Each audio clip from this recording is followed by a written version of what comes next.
What is this? This is what Mecca did.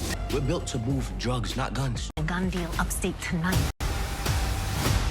Maybe you need to reevaluate. This cop is on my ass. He'll do anything to frame me. Detective with me. She sent me here to lie to you. What up, welcome back to the channel. I'm Monet, and we are locked in. We just seen the trailer for episode 4, and this is what's next because it's getting better and better each week. Tariq, you gotta stay on your P's and Q's because you just killed the Russian Connect, and it looks like Noma, she wants us to do a little bit more than what we're used to, and by that I mean moving guns.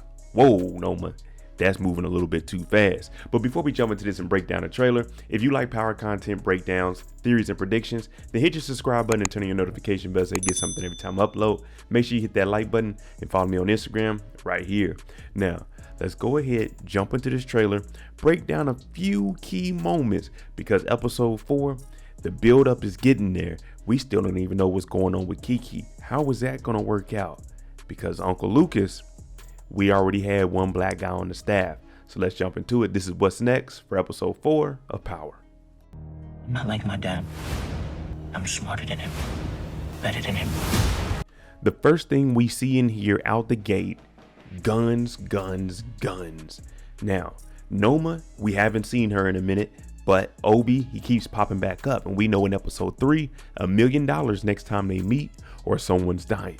Well, these kids told Noma and Obi, hey, listen, we can replace Mecca. We can do it bigger than Mecca. We got Republicans. We got Democrats. We got police officers. We got lawyers. Whatever you need, we can do it. Well, it turns out on top of telling all the information in the world, Mecca was moving drugs. Mecca was also moving guns. Now, Obi drops these guns off and the crew, they're looking at these guns like, whoa, whoa, whoa, wait a minute. We didn't sign up for this. We said we're going to do what Mecca did. Mecca so dope. But what they didn't know about Mecca's other side, because Mecca's a snitch. He tells everything except for telling on himself. He also smuggled drugs. So this task right here, it might be a lot for the kids. The crew might not be able to do this. And you can just look at their face and tell that, man, this is demoralizing. We just heard we had to sell $1 million worth of product.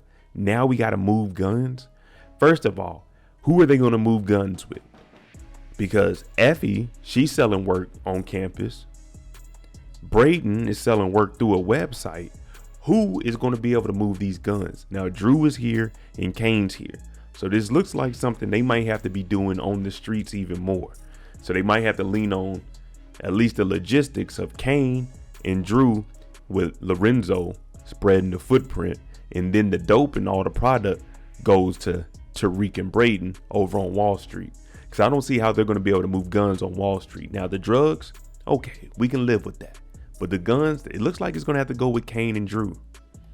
We haven't seen much of Noma, but we do see Obi. We know Obi doesn't like being around the kids, and he feels that they're going to not succeed, but fail, fall straight on their face. That's what he's been trying to tell Noma. So when he's smiling like this is conniving. This is him looking at them talking about, y'all said y'all were nice. Okay, let's see you do this next mission. This next mission will be moving guns through the streets. Now, of course, this is going to be tough for them, but I think they're going to find a way through it. But Obi, he's rooting for them to fail. Every time we see him, he wants them to fall on their face because he doesn't believe in them. Now, you know it wouldn't be a power episode if we didn't talk about the Justice League. And the Justice League, 2 members of them, 2/3 of them, the 2-headed monster, Blanca and Gianni, they've been working together to try to get this RICO. Now, Blanca, we know she's DEA. That means she knows about the guns that are being moved through these streets. So she's letting Gianni know, hey, listen, there's going to be a drop tonight, some guns. Now, Gianni's hearing guns, and she's never known Tariq, Brayden, Effie, any of them to be dealing with guns. Maybe a couple bodies, but selling and moving guns, that's a whole different ball game right there. So she hears this and she's kind of surprised. Now, like I said, Gianni doesn't have the pull that Blanca has. Blanca is the one setting up the RICO. Now, both of them, they hear all the information that Whitman has on Monet Tejada, dealing with Zeke. Everyone in the Tejada family is under surveillance by him, but they keep pushing him out. Now they're going to have to go do some field work on their own. And Blanca knows that there's a new shipment coming in. How would this play out? Is a shootout going to happen between Blanca, the DEA, the country people with the guns, and Lorenzo? Is that why the shootout started? The police showed up and everyone just got into a shooting match? Now, I don't want to call these gentlemen hillbillies. We're just going to call them the countrymen. It looks like they're exchanging the money, so the deal is going down. The exchange happens, but we know that a shootout also occurs. Now, we don't know if this shootout is with them, but we see everyone riding around with guns. We see them with shotguns. We see Lorenzo shooting. Maybe this action scene is between them. Maybe it's a setup. You see, we never know when they put these trailers together. But as I was saying, they have to move the drugs through Wall Street. They got to move the guns through the actual street. And that's what this looks like. It's going to be some hand to hands. Now, is Lorenzo coming to mess it up? Maybe. But I'm thinking if Blanca knows about this deal, they at least got to have someone out there watching that notices someone in the crowd. Maybe, oh, that's Lorenzo. Let's bring him in and talk to him. But I'm thinking Blanca and her people got to be out here. Someone's got to be doing some kind of surveillance if she knows that information. We're 4 episodes in, so that means we got to see Lorenzo do something. Lorenzo's got to step it up. Right now, he's being bossed around by his son, Kane. And, you know, Kane is pushing him to the limit, pushing him to the edge. At some point, you can't push no further and people start to fight back. Well, whatever's happening out here, Lorenzo felt like he needed to step up and he's shooting. Now, is it a gun deal gone wrong? Or is this something else? You know what I mean? We never know. Maybe Lorenzo got into it with one of the Jamaica ad boys, or you know what I mean? It could be so many different things. But if it is the gun deal, I'm thinking Lorenzo's going to be spotted and someone might have to bring him in and talk to him. Maybe Whitman, I don't know. But it looks like Blanca's going to be more hands-on if she knows about this gun deal going down. Well, that's just what she's letting us believe. Salim last week met Kane. We also know that after a quick Google search, he found out who the Tejadas were. And he seen that Lorenzo, manslaughter, got out of jail. Now in this scene, it's looking like he's telling Diana, hey, maybe you need to reevaluate your family. If they're making you do this and go do a little bit of that, then you need to separate yourself and worry about you. Now we know Monet does show up, but since he knows about Lorenzo, he heard about the Tejada family name, he knows that Zeke is her brother cousin, he's done more research. So he's probably trying to tell her, hey, there's more to life than what your family has going on. Now Diana is hearing this, and we know that Diana got bricks from her father last week. So with all of this adding up, she may have told him some information. Hey, they want me to sell drugs. She may have not said that she has drugs, but my family wants me to sell drugs, or they're doing deals. That's the only reason I can see him talking about this. Something had to be brought up. I know he's not just randomly talking about your dad, Lorenzo, again, but he just seen Kane come on campus. He knows about the family. Now, he might be right, because right after this, Monet comes in and Monet is saying, hey, I got this cop chasing after me. I have this cop. He's after me, watching me closely, my every move. Diana, can you do something for me?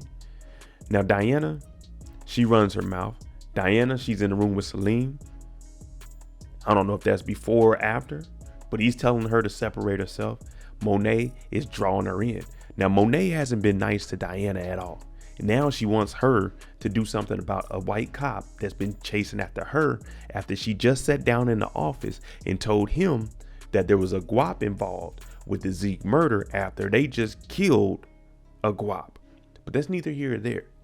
Monet needs to do something about Whitman. Now, we don't know what Diana's actually saying, but we do hear her say, my mother sent me here to lie to you. So did Monet set that up and tell Diana to do that? Or is Diana switching on Monet and telling the cop, hey, I need to separate myself from my family. Could you do something for me? Now, this is where all of the theories are going to start going wild. Either she's helping her mama or she's going against her mom. I like what Power did there.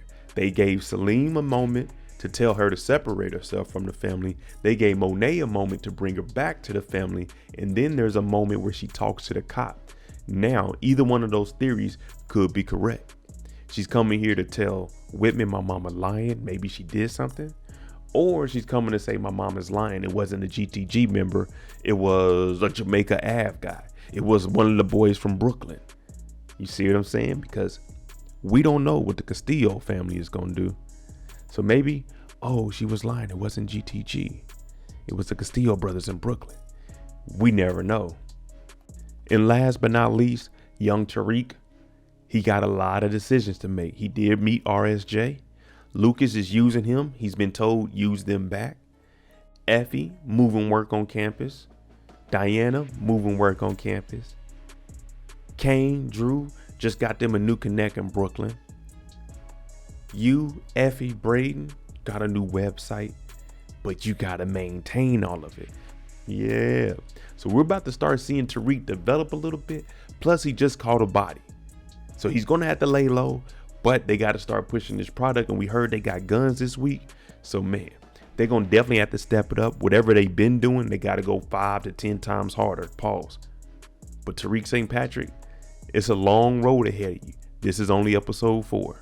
All right, there you go. Let me know what you think, especially about the theory. Is Effie actually helping her mama out when she's talking to Whitman?